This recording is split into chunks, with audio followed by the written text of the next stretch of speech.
नमस्कार शेतकरी मित्रांनो, माझं नाव नारायण नांगरे. मी नेक्सा स्पेशालिटी फर्टिलायझर या कंपनीचा प्रतिनिधी आहे आणि आपण आज आलेलो आहोत बेलमंडळ या गावी, सूरज रमेशराव मुधळ यांच्या शेतामध्ये. तर या भाऊनं आपलं नेक्साचे सर्व प्रोडक्ट वापरलेले आहेत. यांचं हळदीचं क्षेत्र 70 गुंठे आहे आणि या 70 गुंठ्यामध्ये यांना किती ॲव्हरेज येईल हे आपण त्यांच्याकडून जाणून घेऊया. नमस्कार भाऊ.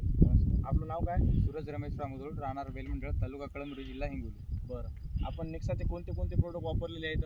मी सुरुवातीच्या काळामध्ये 28-28 वापरलेला आहे. बरं. नंतर फुटवेच्या अवस्थेमध्ये 14-48चा ग्रेड सोडलेला आहे.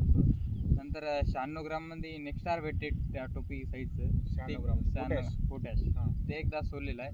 नंतर 0946 साईज फुगवणीच्या साईज काळात सोडलेला आहे. इथं आणि नंतर एकदा सिलिकॉन बेस किटकॅट नावाने येते ते बी सोडले, त्यामुळं सिलिकॉनचं चांगलीच रिझल्ट आहे. तर या 70 गुंठ्यामध्ये तुम्हाला किती ॲव्हरेज येईल असं वाटायला? आता 70 गुंठ्यामध्ये जवळपास 110 ते 120 कुकर होतील आणि गुंठ्याला क्विंटलभर असं निघेल. एका गुंठ्याला एक क्विंटल रोल करून म्हणजे 70 क्विंटलचा ॲव्हरेज तुम्हाला 70 70 गुंठल. बरं. बाकीच्या शेतकरी मित्रांना तुम्ही काय मेसेज देऊ शकता? की नेक्सा कंपनीचे प्रोडक्ट हे चांगले आहेत. आपण एक वेळेस वापर करून पहा आणि अनुभव पुढच्या वेळेस असंच चला.